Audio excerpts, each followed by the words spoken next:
Mariko, Hi, Mommy! Ganda, no? alam mo, buti pa yung cake na yan.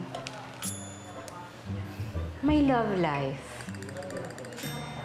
Samantalang ikaw, anak, wala. Anak, paano ka makakakita ng the one, puro cake na lang ang inaatupag mo. Mauunahan ka pa ng pinsan mong si Billy sa pag-aasawa. Isipin mo, marami pa siyang choices. At pwede pa niyang piliin kung sinong gusto niyang mapangasawa. Mami, di ba sinabi ko naman po sa inyo na hindi ko naman kailangan ng lalaki sa buhay ko? Tsaka, gusto ko po talaga na yung susunod na crush ko, crush na po talaga ako kasi ayoko na pong ipilit yung sarili ko.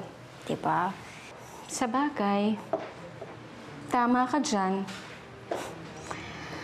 Mahirap talagang umasa sa wala.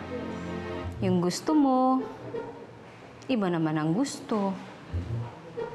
Binasted. Pero sa iba pa rin niya ibinalang yung pagmamahal niya.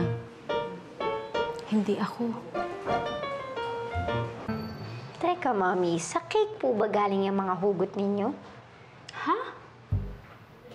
May sinabi ba ako?